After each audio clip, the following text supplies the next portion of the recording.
Major funding for CFO Studio is provided by Real Estate Strategies Corporation, advisors to CFOs, management, and boards of directors in the acquisition and disposition of leased and owned real estate. Visit www.realstrat.com.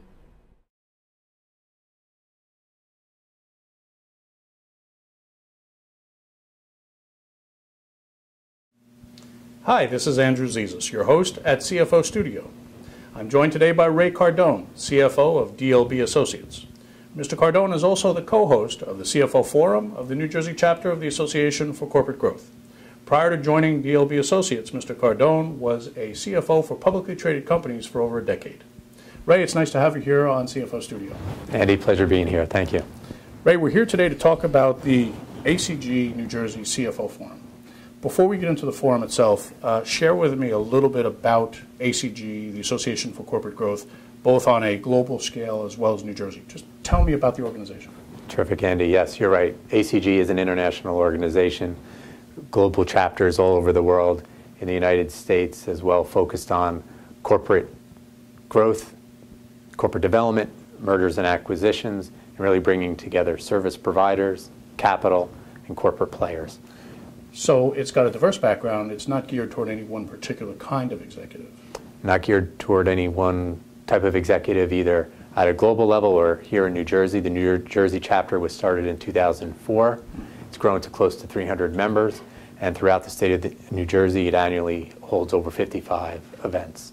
That's a lot, 55 events in one state. And you're saying it's been the global organization has been around for a while. So ACG is not a newcomer by any stretch. No, it was founded in 1954, so over 50 years strong and continuing to grow. Wow, that's great. Okay, so a couple years ago, New Jersey chapter got together. I know yourself and a few others, a few other finance executives got together and wanted to bring together, under the guidance of ACG, CFOs and finance executives, and you founded the CFO Forum. Tell me about the intent behind the CFO Forum and what the objectives are. Terrific, thank you. It was about 2 years ago. I got together and co-founded this with Mark Keene, who's the president of ACG, and Tim Anglem from Yes CFO. And the objective was really to bring together CFOs in a peer-to-peer setting where they could exclusively network with peers of their own. I personally, as a sitting CFO, there's often times when you really want to get advice from someone who is actively engaged in the situation that you find yourself in. And it was really, rather than going to a large event and trying to seek out someone, you could really just be in one very relaxed, informal atmosphere, meet with people, get their input on an idea, and then you have those relationships to feed off of going forward. So benefit to an executive being a member of the ACG New Jersey and the CFO Forum is it's not one or the other, it's actually both. You get the benefit of the large-scale meetings where you get to network with various types of executives, but then also on a very granular level at the CFO Forum meetings, you're meeting with like-minded, like-experienced finance executives. And you use the term sitting CFO. Now, I know that's important to the criteria of the meeting because you want to focus on folks who are currently active and currently in the trenches, so to speak. Is that a fair assessment? Exactly, and that's really what we wanted to focus in on, especially, for example, you're going through a banking deal, you want to know who's out there, what are the rates, what are the covenants, especially if you're breaking covenants. So you want to be live and in that moment, know what other people are going through. Right. So what's new and what your friendly competitors might be experiencing as well. Correct. Okay, that makes an awful lot of sense. Tell me about the format of the meeting. So, you know, if you go to an ACG chapter meeting, you've got these very large meetings where they're very diverse. But you shared with me before that the format is very, very unique in terms of its intimacy. So, how are the meetings structured? Right, exactly. You got it. It's an entirely different perspective than going from a convention or a large-scale meeting. We hold it centrally located in a restaurant right off of the Garden State Parkway, so accessible for CFOs from the entire state to get to. It's in a private room. We have a cocktail hour, and then we have a roundtable discussion where 20 to 25 people can gather and sit and have one conversation that's moderated by the speaker that we have to come in to lead and moderate and to really guide the discussion.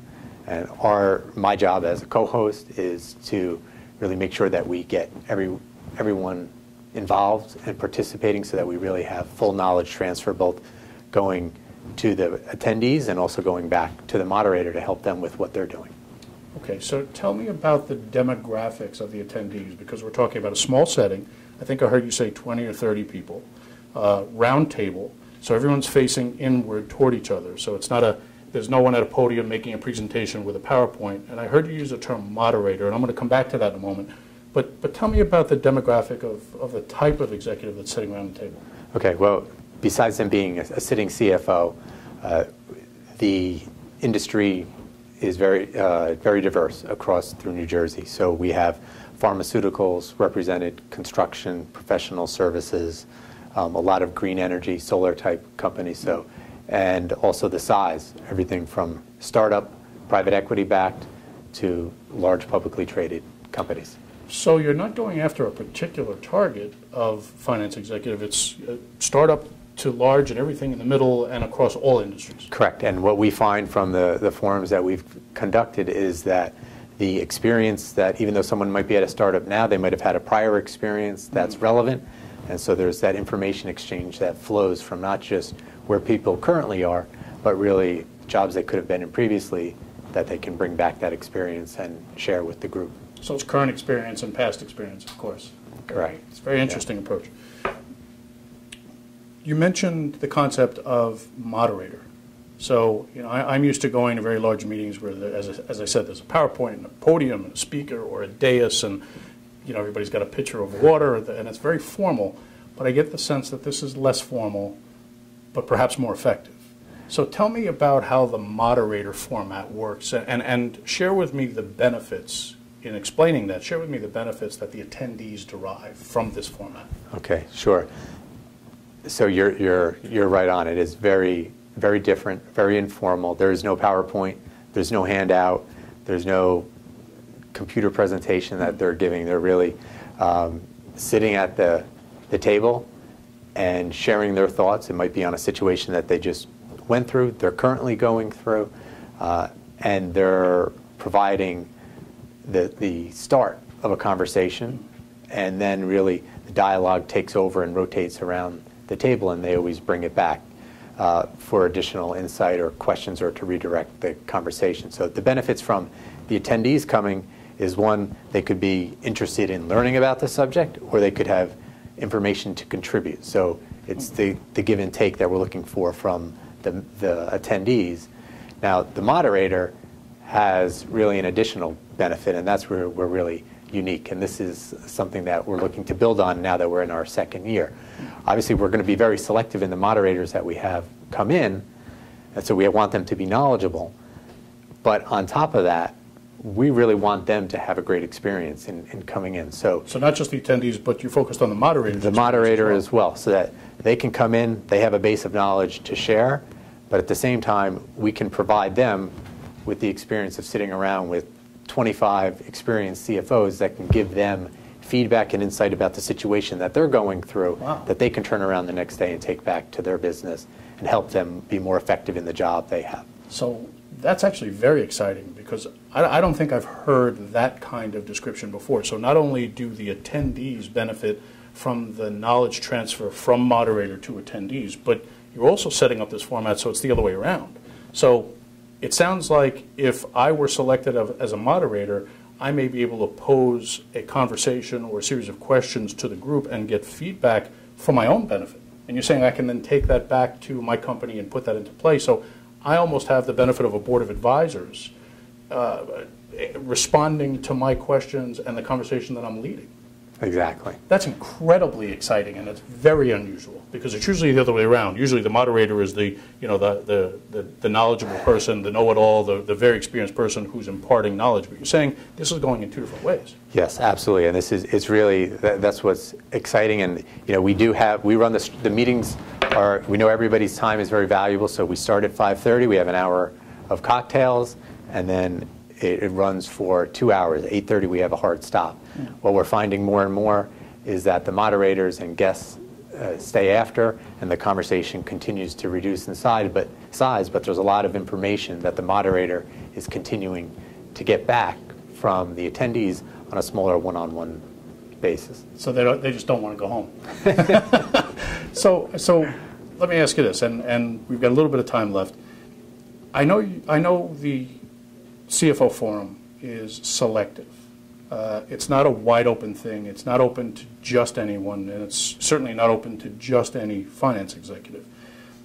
What's the future for the organization? Because you're talking about an intimate setting, somewhat of a controlled setting, and I got to believe there's a point after which it gets too big, or it could get too big if you're not careful. So where does this go in the future?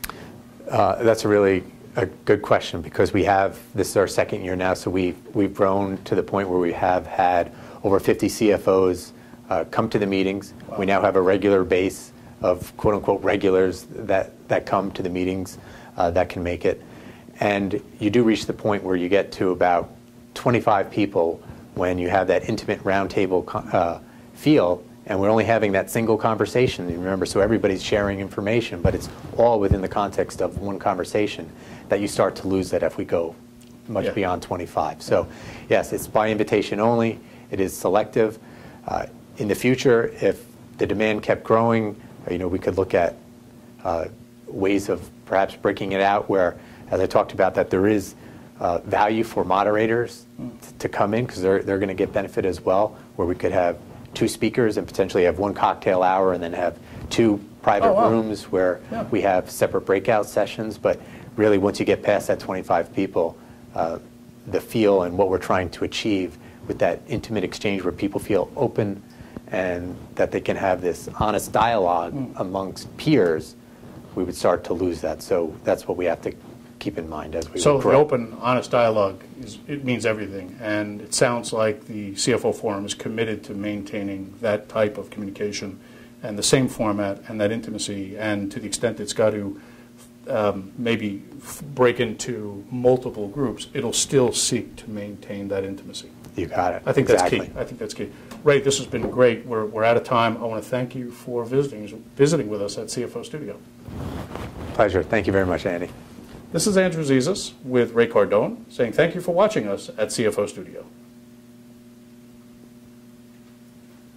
Good.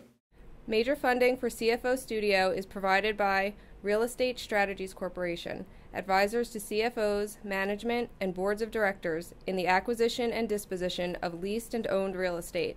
Visit www.realstrat.com.